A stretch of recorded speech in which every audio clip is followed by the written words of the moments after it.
Assalamualaikum warahmatullahi wabarakatuh. Sahabat Pustaka, bertemu kembali dengan saya Raslina di podcast Berpelita, berbagi pengetahuan dan literasi. Dalam rangka Hari Gizi Nasional yang jatuh pada tanggal 25 Januari 2026 kemarin ya, maka Studio Pustaka mengundang dua narasumber yang akan berbincang bersama kita terkait dengan gizi seimbang dari pangan lokal, praktik, tantangan, dan literasi gizi. Dan telah hadir bersama saya dua narasumber, ada Dr. Gigi Sri Siswati Zainal SKG, MA Denkes. Selamat datang dok di Studio Pustaka. Ada Dr. Herni HMKes SPGK. Selamat datang dok.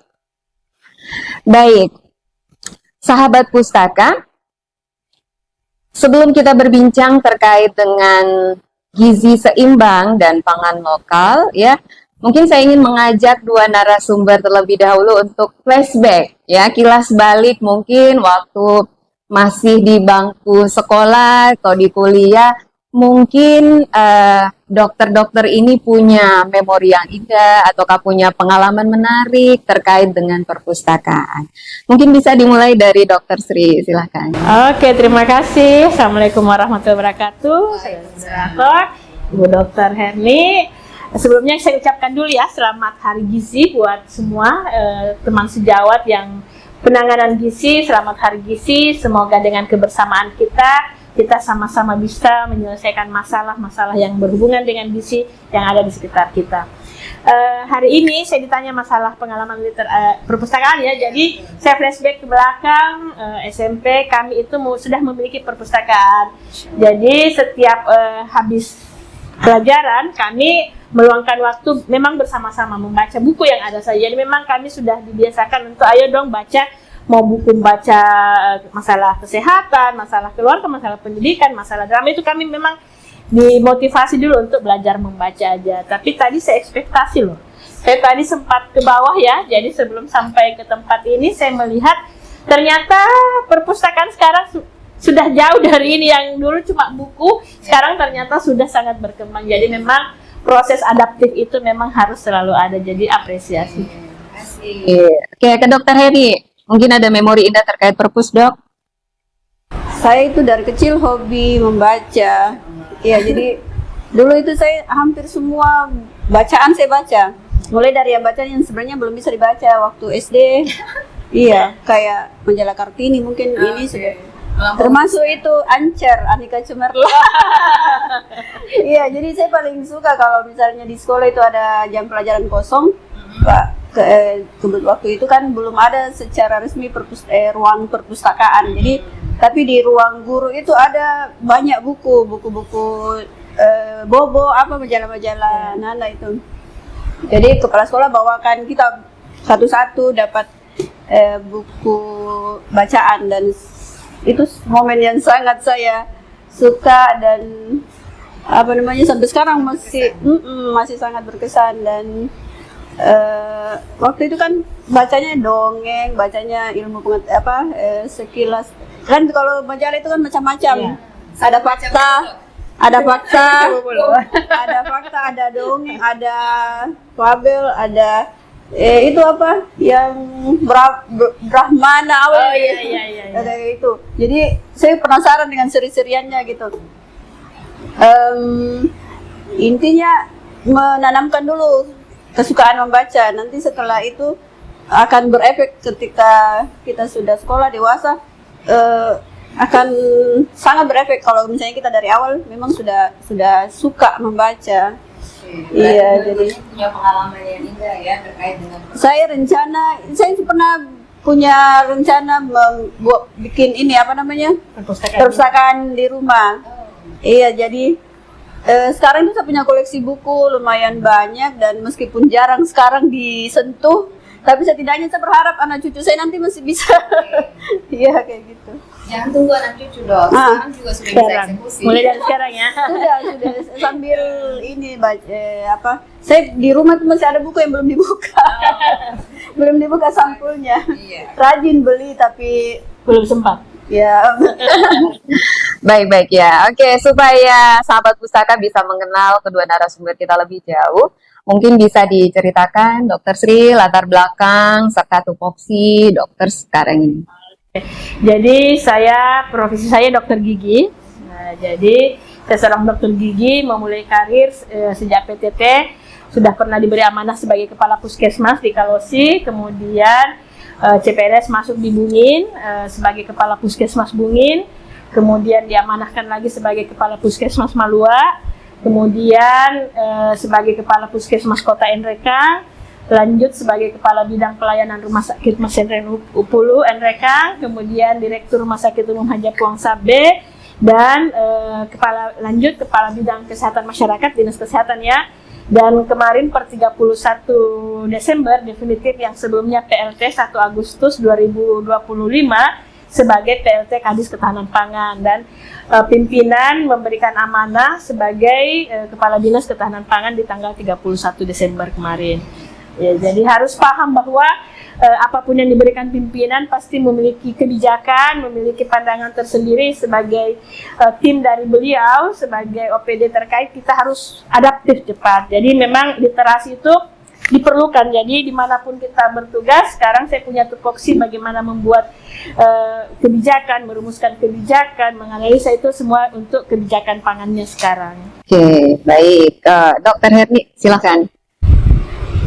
Saya sekarang sebagai dokter spesialis gizi klinik di rumah sakit. Jadi perjalanan itu ya dari dokter umum, kemudian sekolah lagi, ambil spesialisasi khusus untuk masalah gizi. Cuman ini lebih fokus kalau gizi klinik itu lebih fokus ke gizi di klinik. Jadi sifatnya lebih istilahnya kuratif. Artinya pasien sakit. Ya, pasien sakit di rumah sakit. Dan satu sih kendalanya sekarang, kenapa dulu saya ambil gizi klinik, karena waktu jadi dokter umum itu banyak sekali pertanyaan-pertanyaan pasien terkait makanan. Apa yang cocok saya makan, dok? Apa yang pantangan saya, apa yang tidak. Ya itu mendorong saya untuk mendalami lebih jauh tentang ilmu gizi. Nah sekarang itu kendalanya di rumah sakit, sistem BPJS belum menerima gizi sebagai tidak menerima langsung rujukan dari puskesmas. Jadi pasien di ke rumah sakit diterima oleh DPJP lain baru konsul ke gizi. Jadi otomatis intensitas pertemuan saya dengan pasien itu masih terbatas. Padahal menurut saya banyak sebenarnya PR edukasi yang perlu disampaikan ke pasien, terutama ini kalau pasien itu sudah masuk dalam kategori diet khusus karena sudah ada penyakit-penyakit tertentu yang menyertai. Jadi memang harus lebih khusus begitu. Cuman masalahnya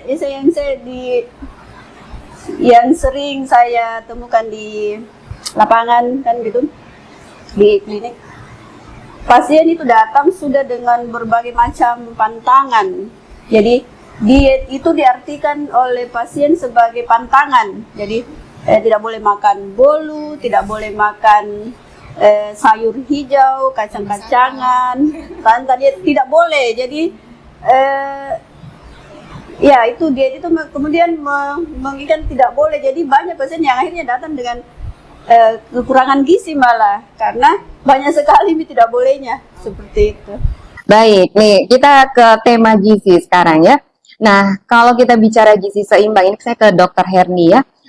Kalau kita bicara gizi seimbang, itu apa sih sebenarnya definisi gizi seimbang kalau kita kaitkan dengan konteks makanan tradisional dan lokal di Indonesia, Dok? Iya, jadi sebenarnya gizi seimbang itu adalah semua zat-zat yang diperlukan tubuh yang asalnya dari pangan lokal. Jadi sebenarnya sangat sederhana. Iya, sangat sederhana, bahkan itulah keseharian kita sebenarnya. Cuman kadang masyarakat itu terpengaruh dari iklan-iklan makanan-makanan kekinian seperti itu, jadinya kadang yang menurut kita hal biasa, makanan di rumah sehari-hari, justru itu diabaikan. Padahal justru itu yang sesuai dengan gizi seimbang. Jadi yang penting ada sumber karbohidrat, protein, lemak, kemudian ada proteinnya dari nabati atau hewani, kemudian ada sumber serat dari sayur dan vitamin dari buah. Saya biasa kadang kalau memang ini masyarakat sebenarnya sudah tepat, sudah ini, tinggal komposisinya sedikit yang diatur. Jadi kalau kita ya memang kebanyakan lebih banyak masih karbohidratnya lebih tinggi dibanding sumber seratnya, kadang malah tidak ada seratnya kan, misalnya kayak Makanan cepat saji. fried chicken begitu kan. Iya, jadi kalau nasi ayam goreng tambah sambal itu sudah tidak, bukan lagi gizi seimbang kan. Iya, sudah ada beberapa unsur yang tidak ada di situ ya. Jadi kalau jargon 4 sehat 5 sempurna yang sering kita dengar sejak kita masih sekolah, kalau sekarang ini masih berlaku, Dok? Sekarang diganti dengan gizi seimbang. Oh, gizi seimbang. Saya lihat sih perbedaannya tidak terlalu ini. Bedanya cuma mengeluarkan susunya. Ya dulu kan 4 sehat 5 sempurna, sempurnanya satu gelas susu. Sekarang susunya dihilangkan, kemudian komposisinya dirubah. Jadi ada itu piring, isi piringku. Jadi 1/4 nasi, 1/4 lauk, yang 1/2-nya itu isi sayuran sama buah. Kan kalau di bekal-bekal makanan anak-anak kita dulu yang besar itu kan isi nasi full, kemudian lauk dan sedikit sayur. Nah, kalau di isi piringku itu terbalik, justru yang 1 full itu buah dan sayur, atau kalau tidak ada buah ya sayur semua. Kemudian 1/4-nya itu lauk, 1/4-nya 2/3. 1/4. Seperempat dibagi 4. Iya. Gini, tiga lubang, tapi yang satu besar kan, seperti itu biasa di. Buah dan sayur. Itu buah dan sayur, atau kalau tidak ada buah ya sayur semua. Kemudian 1/4-nya lauk, 1/4-nya nasi. Iya. Nasi bisa sumber karbohidrat, bisa nasi, bisa ubi, bisa jagung. Jadi susu di skip atau ada waktu-waktu tertentu susunya? Susu di skip. Untuk sumber lemak. Oke, baik. Oke, masih ke Dokter Herni ya. Untuk yang gizi seimbang dari pangan lokal ini, mungkin di masyarakat kita lihat sehari-hari, mungkin dokter punya pengalaman atau punya pernah mendapatkan ada praktik baik dari masyarakat terkait dengan bagaimana mereka menggabungkan pangan lokal ke pola makan seimbang. Mungkin pernah mendapatkan di komunitas atau di masyarakat, di kehidupan kita sehari-hari. Sebenarnya gampang saja, kayak itu kapurung, barokbo, itu sudah lengkap itu. Lengkap, ya? Iya, dan masyarakat kita suka bikin acara-acara seperti itu, acara bikin barokbo, bikin kapurung.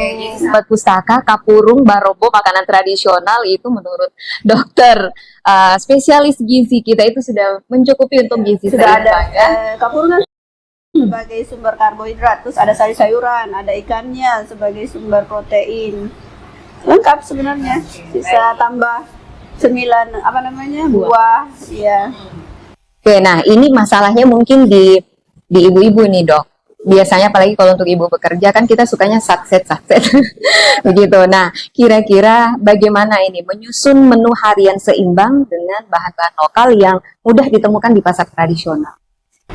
Menu itu tergantung objeknya siapa, lansia atau dewasa, bumil atau anak-anak. Kalau anak-anak kan kasih MPASI. Kalau MPASI juga ada tahapannya, mulai dari lunak, kemudian agak kasar sampai 1 tahun itu sudah seperti makanan di rumahan, makanan dewasa. Jadi harusnya sih sebenarnya sangat gampang untuk membuatnya. Harusnya tidak perlu pakai alasan kerja di kantor, karena kan misalnya pagi bikin bubur, kemudian kasih ceplok telur, kemudian kasih wortel, bisa diparut atau ini. Ya sudah, itu bisa bisa dibagi dalam 3 kali makan. Sisa nanti pas penyajian ditambahkan apalagi misalnya sayur hijau yang tidak bisa dipanasi kan. Kemudian berikutnya bisa ditambahkan lagi santan sedikit, santan encer tapi maksudnya sebagai sumber lemak. Kemudian tambahkan buah yang lain. Jadi sebenarnya satu kali bikin itu bahkan bisa dibuat kemudian dibawa ke kantor misalnya, dijadikan bekal anak-anak. Bawa anak ke kantor ya. Jadi yang saya lihat fenomenanya itu kita kalah dengan iklan televisi. Jadi kan sehari-hari anak-anak nonton televisi. Di televisi itu banyak sekali iklan gula, iklan biskuit, apa segala macam. Jadi kan yang dilihat anak-anak itu, sementara yang disajikan ini. Iya. Beda dengan yang dia. Iya, jadinya ini membosankan, yang di sana enak. Iya. Seperti itu sebenarnya PR-nya ibu-ibu. Jadi kalau menurut saya yang saya juga sudah terapkan di rumah itu, salah satu cara adalah tidak memiliki televisi. Iya. Nanti kita akan bincang lebih serius terkait dengan bagaimana literasinya ya dok. Oke, sekarang saya ke dokter Sri. Ini terkait tadi kita bicara tentang menu. Nah, ini saya mau bicara tentang resep nih dok.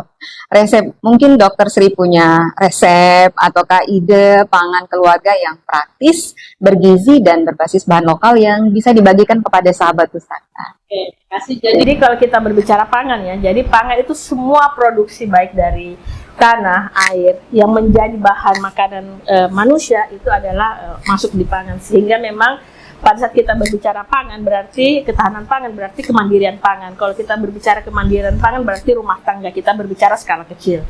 Tadi Bu Dokter sudah menyampaikan bagaimana menu. Kita ingat bahwa kita melihat siklus dengan kalau kita melihat pangan berarti kita berhubungan dengan iklim, berhubungan dengan musim yang dihasilkan, sehingga kita tidak terpaku pada satu jenis makanan gitu. Jadi memang pada saat kita berbicara menu, kita harus mengingat ada B2SA, ada beragam, bergizi, seimbang, dan aman. Jadi beragam, bergizi, seimbang, dan aman. Jadi kita kenalnya dengan B2SA seperti itu.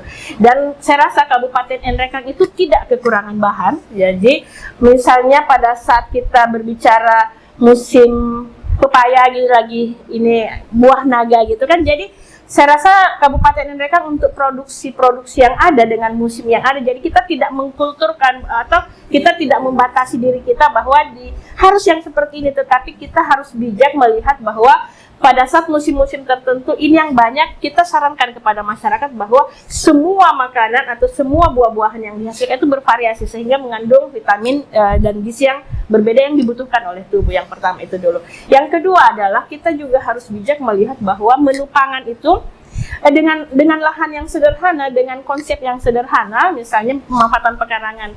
Sekarang kita kembangkan bagaimana mendekatkan pasar di sekitar kita atau memudahkan akses. Kalau kita berbicara pangan, berarti akses untuk mendapatkan pangan itu lebih dekat, gitu kan? Kalau kita berbicara ketahanan pangan, yang kedua bagaimana distribusi, bagaimana keamanan, dan bagaimana pemanfaatan.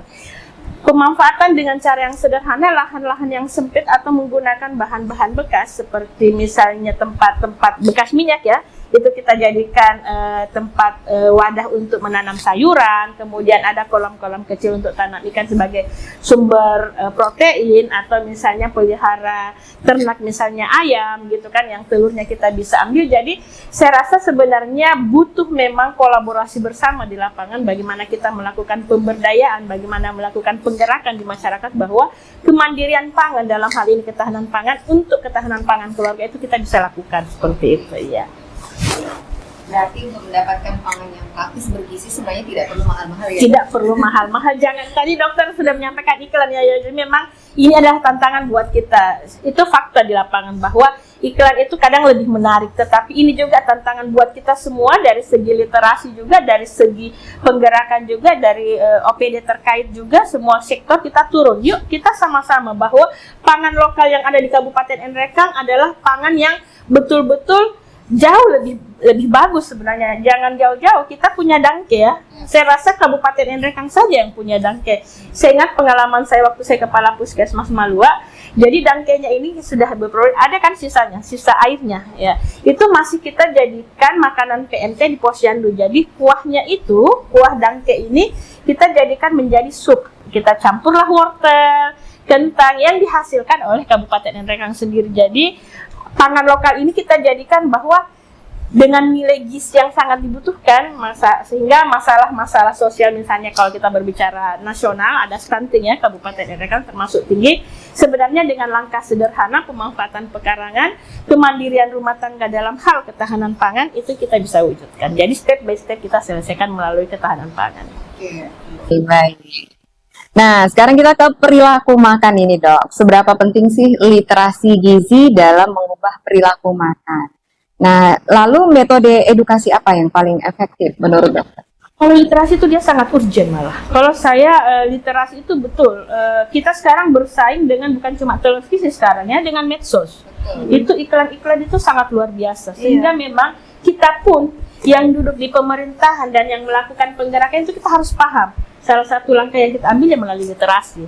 Literasi semakin banyak kita membaca, semakin kita adaptif, semakin kita bisa melihat perkembangan di lingkungan di sekitar kita. Misalnya kita selalu berbicara bahan pokok itu adalah nasi gitu kan. Sekarang kalau saya berbicara dengan kesehatan, angka penyakit hipertensi atau DM itu kan lumayan tinggi. Yuk cari solusi dong. Dan Kabupaten Nrekang salah satu penghasil umbi-umbian. Kita ada talas, kita ada kentang gitu kan, ada jiwawut, ada singkong gitu. Jadi ini kita memang saya berbicara diversifikasi pangan ya, bagaimana kita memberikan keanekaragaman, memodifikasi bagaimana pengolahan sehingga itu semua kita minimalisir. Jadi memang semua data itu akan terkait.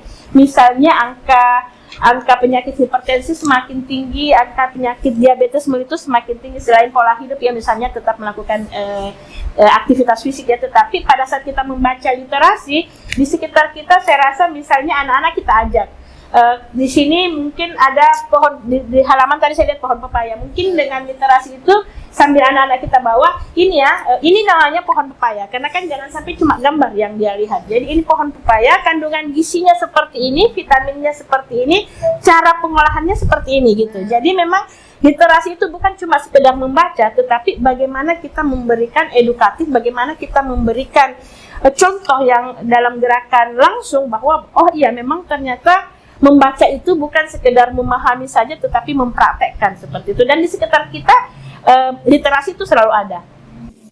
Saya jadi terinspirasi nih dok, sebagai pustakawan yang bergerak di perpustakaan ibu dan anak.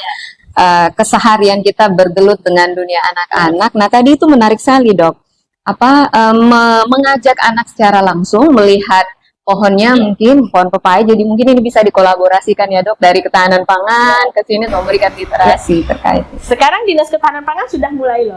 Jadi sekarang Dinas Ketahanan Pangan kami sempat sudah menanam rosella ya. Rosella itu tinggi antioksidannya dok ya, tinggi vitamin C-nya. Sekarang kami juga menanam klitoria, bunga klitoria.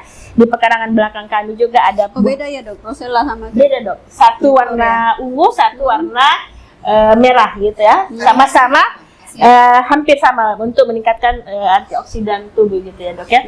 Jadi ternyata juga saya baru ngeh kemarin, ternyata kacangnya si klitoria ini yang mahal. Ternyata saya baru tahu kemarin diajak sama dokter Dian gitu.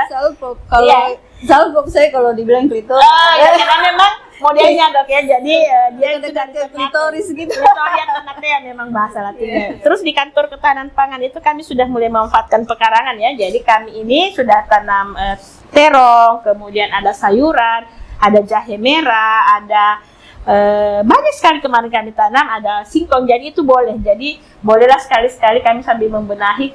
Kemarin juga saya sempat sudah berkoordinasi dengan Kadis Peternakan Perikanan, bagaimana kita menyiapkan kolam. Kami punya lahan, kita kolaborasi untuk sama-sama, dan memang kedepannya saya punya planning memang bagaimana mengajak anak-anak kita yang masih pemikiran usia dini ini, bagaimana mereka memahami bahwa dengan cara yang sederhana, dengan melakukan tindakan penanaman, kemudian kita memanen hasilnya, kemudian mengolah hasilnya dan menikmati, artinya sudah ada kesan buat mereka bahwa hidup itu memang melalui proses, dan proses itu bukan asal instan begitu. Jadi memang ada proses yang kita jalin. Jadi selain dengan pemahaman pembentukan karakter, memang memperlihatkan langsung bahwa ini loh namanya tanaman ini loh. Jadi bukan sekedar membaca, kan dulu kita gambarnya ini kita menghayal gitu ya. Sekarang yang saya minta adalah bagaimana kita aktualisasi di lapangan aja. Baik. Nah, ini terkait kebijakan ini, Dok, ya. Kira-kira ada tidak kebijakan yang menghalangi pemanfaatan pangan lokal, dan sebaliknya adakah kebijakan yang mendukung pemanfaatan pangan lokal? Kalau kebijakan yang menghalangi saya rasa tidak ada ya, mulai dari pusat, provinsi sampai kabupaten. Alhamdulillah kalau dari pusat itu sekarang Indonesia ini kita sudah swasembada pangan. Kemarin 2025 sudah langsung dilaunching oleh Bapak Presiden langsung ya, melalui Menteri Pertanian. Kemudian di provinsi pun Bapak Gubernur melalui semua OPD terkait bagaimana kebijakan-kebijakan itu, bagaimana ketahanan pangan di masyarakat. Terkhusus lagi Bapak Bupati ini sangat mendukung. Terbukti kemarin kami turun di Kecamatan Suryo bersama Bapak Bupati, Ibu Ketua Tim Penggerak PKK, bagaimana kita mensupport melakukan penggerakan pemberdayaan bersama penyuluh pertanian, bersama pertanian, pemerintah desa dan PKK. Bagaimana kita melakukan penggerakan, bagaimana melakukan pemberdayaan dengan pemanfaatan pekarangan. Jadi itu sangat diapresiasi oleh beliau, dan ini adalah salah satu langkah strategi yang saya rasa untuk penanganan stunting. Jadi stunting itu adalah masalah kompleks yang harus dilaksanakan, yang harus kita selesaikan bersama. Jadi bukan cuma masalah gizi saja, mohon izin Dok ya. Jadi dia adalah masalah kompleks. Di situ adalah pola hidup, ada jenis makanan, ada memang akses yang perlu diperhatikan, dan mungkin ada infeksi beberapa. Tetapi saya rasa kalau dari kebijakan, alhamdulillah mulai pusat sampai daerah semua. Alhamdulillah ya. Oke, sekarang saya ke Dokter Herni. Nah, ini tadi dokter sempat menyinggung terkait dengan diet ya. Nah, kira-kira ini terkait dengan edukasi, bagaimana sih cara kita menyampaikan pesan gizi yang mudah dipahami sehingga tidak terjebak pada mitos diet atau informasi yang keliru. Iya, saya mulai dari menyambung Dokter Sri tadi, mulai dari ketahanan pangan. Setelah pangan aman, dan insya Allah mereka aman sebenarnya. Insya Allah.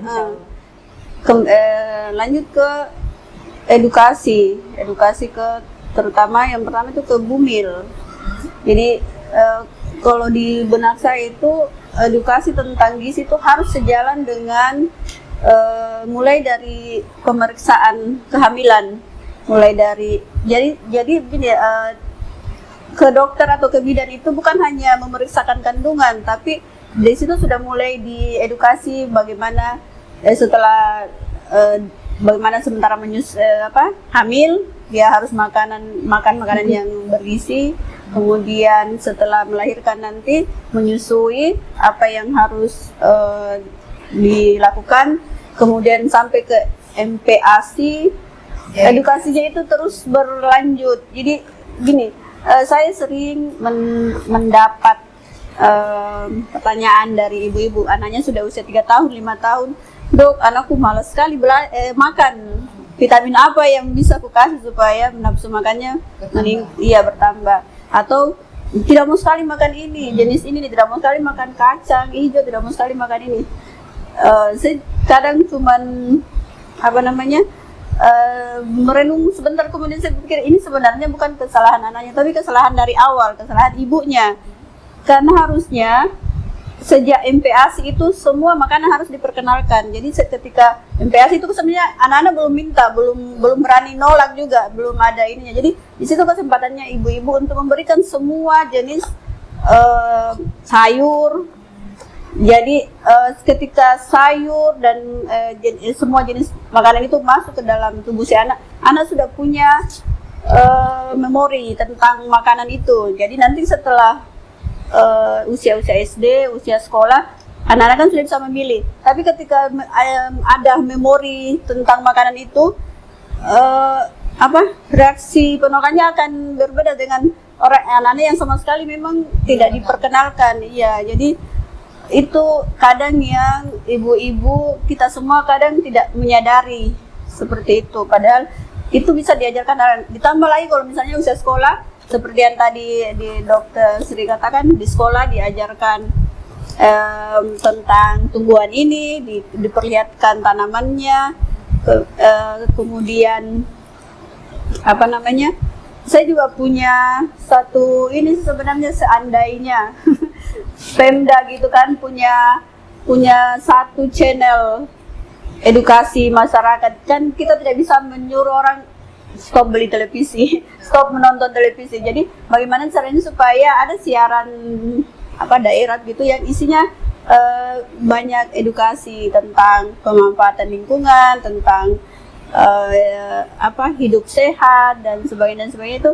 Jadi dia semacam iklan begitu. Jadi ya iklan yang kita menyaingi iklan yang itu, yang yang selama ini anak-anak sering dengar, kita saingi dengan iklan-iklan yang lebih bermanfaat. Dan sekarang menurut saya di teknologi AI itu sangat gampang untuk membuat seperti itu dan menarik untuk dilihat anak-anak gitu. Jadi kalau saya sih punya gambaran seandainya bisa seperti itu. Jadi edukasi bukan hanya ke ibu-ibu yang datang ke posyandu, datang ke puskesmas, karena kan yang datang ke posyandu juga cuman seberapa, di data sebegini, yang datang cuman segini karena urusan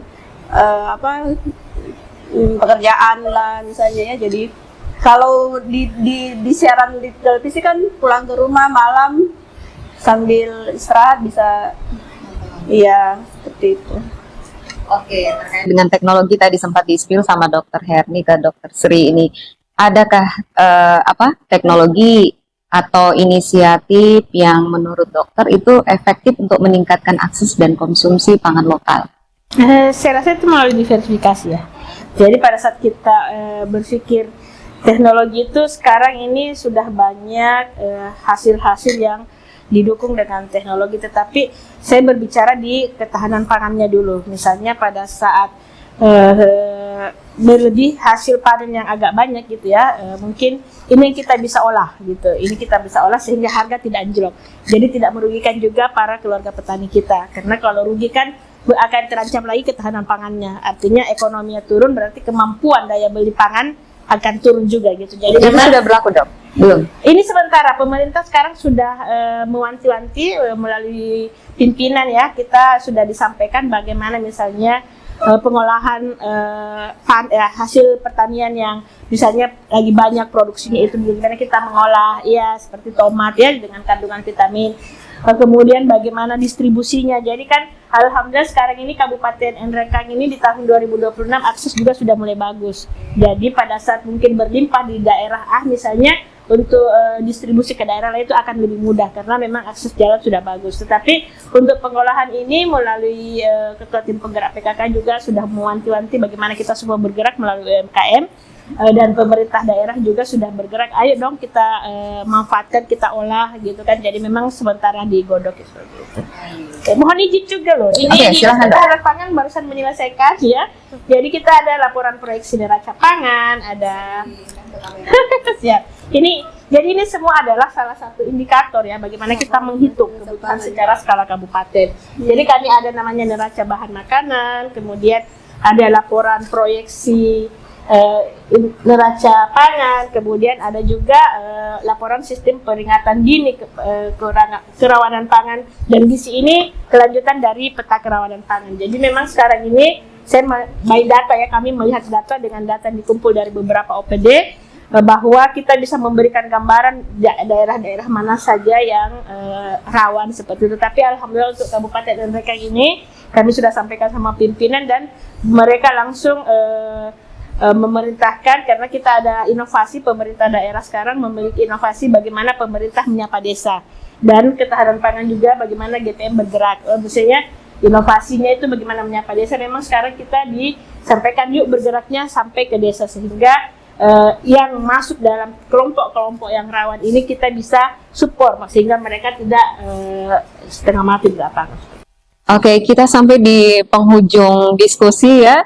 Mungkin ada closing statement dari dokter terkait dengan topik yang kita bicarakan hari ini dan sekaligus harapan di Hari Gizi Nasional. Terima kasih. Jadi closing statement saya adalah terima kasih perpustakaan dalam hal ini mengajak kami untuk berliterasi, dan saya sudah melihat langsung, tadi sudah ada beberapa sharingnya bagaimana kita mengajak, karena memang semakin enak tempatnya semakin apa ya, tadi menarik ya, jujur tadi untuk anak-anak saja tadi kita kan sudah sepakat berdua bagaimana minat baca untuk anak-anak ini untuk lebih diperdalam lagi. Tadi tuh daya tariknya sudah mulai bagus gitu, jadi saya melihat langsung itu saya saja langsung oh wow, ternyata keren gitu ya. Jadi harus tempatnya nyaman, kemudian tidak cuma monoton. Bahkan sekarang saya ajak pada saat kami melakukan gerakan pangan murah, ayo dong kolaborasi dengan kita dengan menghadirkan buku-buku bacaan. Jadi ibunya mungkin sambil menunggu atau cerita atau apa, mungkin kita bisa menghadirkan buku-buku yang mudah dibaca untuk kelompok rumah tangga. Jadi yang skala kecil aja dulu sehingga mereka sudah terbiasa. Yang pertama, yang kedua untuk gizi. Terima kasih sekali lagi buat teman sejawat semua yang bertugas di bagaimana perjuangan gizi di Kabupaten Nrekang, di Puskesmas, di Dinas Kesehatan, dan di OPD lain, ada rumah sakit, bahwa kita sama-sama. Insya Allah kami Dinas Ketahanan Pangan selalu mensupport, selalu siap dengan tangan terbuka. Dan buat semua anak generasi kita, yuk kita belajar sama-sama. Kami sekarang lagi pembenahan pemanfaatan pekarangan, bagaimana kami akan memberikan edukasi, jadi bukan cuma khayalan lagi bahwa oh buah ini ternyata seperti ini, kami cuma melihatnya di gambar, tapi kami mau mereka melihat langsung. Kemudian dari segi kebijakannya, terima kasih kepada pimpinan kami, Bapak Bupati, Bapak Wakil Bupati, telah memberikan support amanah ini luar biasa. Bagaimana kami turut andil berperan menjalankan amanah dengan baik sehingga kita bisa bersama-sama bagaimana kemandirian pangan. Jadi memang kita harus selalu bersiap, karena dengan kemandirian pangan, ketahanan pangan, rumah tangga akan sehat sehingga masalah-masalah sosial juga bisa kita selesaikan dengan baik. Terima kasih. Baik, Dr. Heri, silakan dok, closing statement-nya dan harapan di Hari Gizi Nasional. Mulai dari dapur sendiri. Ya, jadi dimulai dari dapur sendiri, kita bisa memanfaatkan pangan lokal. Kita bisa memasak dengan baik, mengukus, mengurangi gorengan, mengurangi santan, gula, garam, ya seperti itu. Kemudian membuat komposisinya seimbang. Jadi kita makan makanan sehat, bergizi dan hemat tentunya. Iya, itu saja. Oke, baik. Sahabat Pustaka, ternyata untuk mendapatkan makanan dengan gizi seimbang bisa dengan mudah kita dapatkan dari pangan lokal. Tidak perlu harus mahal-mahal ya. Baik, terima kasih kami ucapkan buat Dr. Sri, Dr. Herni. Mudah-mudahan kita bisa bertemu di podcast-podcast berikutnya. Baik, demikian perbincangan kita hari ini. Sampai jumpa di podcast berikutnya. Selamat Hari Gizi Nasional dan Salam literasi.